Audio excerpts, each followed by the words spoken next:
everyone, today we are making a very special little cookie, the French macaron. Now I'm sure you've seen these in bakeries, but did you know you can also make them at home?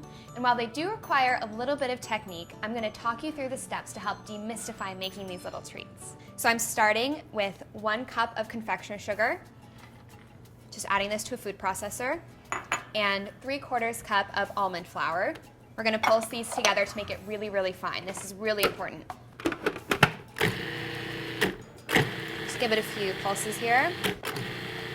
And the reason we add the sugar with the almond flour is so that it doesn't make a dense paste out of the almonds. It doesn't turn it into almond butter. What I love about these cookies is that there's so many variations. You can change out the shells, you can change out the fillings, you can make coconut, pistachio. We have tons of these recipes all online at marthastewart.com. All right, so I think this is just about there. Looks nice and combined. So I'll just transfer this into a bowl and set it aside while we make our meringue. And you can see there's little specks in here because this almond flour was made with the skins on, but you can also get almond flour made with blanched almonds so that you don't get these little specks in it. All right, almond flour is ready, so let's make the meringue. So now for the meringue. This is what gives our macarons some lift. So I'm starting with 2 egg whites. You can reserve the yolks for another use, maybe a curd for your filling. That could be really delicious. And it helps if your egg whites are room temperature to get the most volume out of your meringue. All right, so 2, just like that.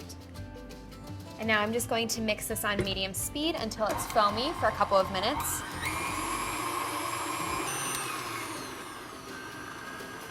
So I'm adding a pinch of cream of tartar. This helps stabilize the meringue. And now we will slowly add a 1/4 cup of superfine sugar. Just want to sprinkle this in really slowly. I might turn it up a tiny bit, just so that it incorporates while the whisk is going. Keep going in a little bit at a time. This requires a little bit of patience, which I know sometimes is tough, but the end result is so worth it. All right, so that's a 1/4 cup. Now we'll turn this up on high for 8 minutes until stiff and glossy. So as you can see, this is stiff and glossy. You know it's stiff because it makes a little peak like that on the whisk. And now I'm just gonna let this do a little bit of its last mixing while I add my vanilla beans. So these are just going to be classic vanilla bean. This is where you could add any of your extracts or other flavorings. Just gonna split this in half. Scrape out all of those delicious seeds. Throw that in there. I love how it gives it a speckled look. So that's all mixed together. We are ready to add the almond flour. So I have a nice big spatula here. You want to use a big spatula because that helps you not overmix. If you use a tiny spatula, you have to mix it a lot more to get everything incorporated. So now I'll sift the almond flour and confectioner sugar straight into the meringue. So I'm going to start by sifting about half of this in. If you do this in batches, it helps it incorporate better. And sifting will remove any little lumps that you don't want in your meringue. All right, that looks good to start. Now we pull this back. And at first, it might look a little bit scary because it's going to be kind of ragged. But soon enough, it'll all come together. I'm gonna leave it like that for now and add more of the flour. And this recipe is also naturally gluten-free since it uses almond flour, which is nice for all of you out there that can't have gluten treats. This is a good way to indulge a little bit. This is gonna leave a little bit in the sieve at the end, and you don't want to incorporate that into your cookies. So you can just leave it in the sieve. So now we continue to fold. So it's starting to combine. You can tell as the flour gets kind of saturated with the egg mixture, it starts to loosen up. So some people say you want this to flow like lava. And what that means to me is that it's still pretty thick, but you'll notice when you stir through it that it kind of sinks back into itself. And that looks pretty good. It's kind of sighing back into itself. So now I'll just add this into my piping bag. This is fitted with a 1/2 inch piping tip. All right, just like that. Now all I have to do is curl it back up. Now we're ready to pipe. So once we get a little bit of this batter out of here, I like to just put a tiny bit on the corners. This helps prevent the parchment from flying up in the oven.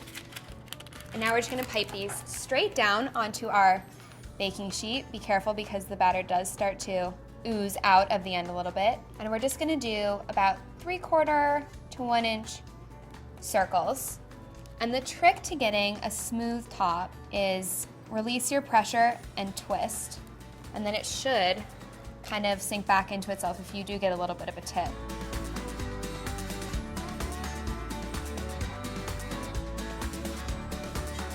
So now I've piped all of my cookies, and the next 2 steps are really important. First, you want to give a couple of firm slams on your counter. Don't be shy. Usually 2 or 3 is fine. What you're doing here is you're releasing all of the air bubbles, and that will prevent any holes in your shells. The second thing we're gonna do is let these sit for about 15 minutes until they form a skin on the top, and that helps form the trademark foot at the bottom of your macaron shell. So while these sit for 15 minutes, I'll preheat my oven to 375, and then they're ready to bake. So once these are in the oven, I'll reduce the temperature to 325. So my shells are out of the oven. I've let them cool completely, and now they're ready to fill, the fun part. So as you can see, to take these off, you just gently peel them away from the parchment paper, and they shouldn't stick at all. If they're sticking a little bit, you can always use a small offset spatula to run underneath. And now we have our ganache filling. I'm just gonna transfer this into a piping bag. It's nice and thick and rich, perfect for filling. Now you just want to find matches for all of your macaron shells. So usually I'll just take 2 and kind of line them up like this to see if they fit. So these 2 look like they fit together pretty well. All right, so we're ready to pipe a few of these. So a little goes a long way here. You're just gonna pipe right into the middle of your cookie, and then take the other half and just lightly squeeze it together and kind of twist a little bit to lock it in place, just until the filling hits the edge of the cookie like that. If you like a lot of filling, you can lightly press into your sandwiches and then add a little bit of extra in there. Because who doesn't love a little extra chocolate ganache? I also made some of these little chocolate shells. These I made by replacing 1/4 cup of the almond flour with 3 tablespoons of cocoa powder.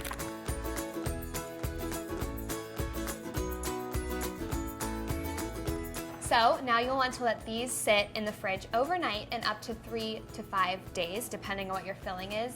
That helps them soften up a little bit, and you'll have a nice, beautiful, chewy texture because you don't want too much crunch to your macaron. So there you have it. You don't have to go to Paris to enjoy one of these delectable little treats. Now you can make them at home. That is delicious.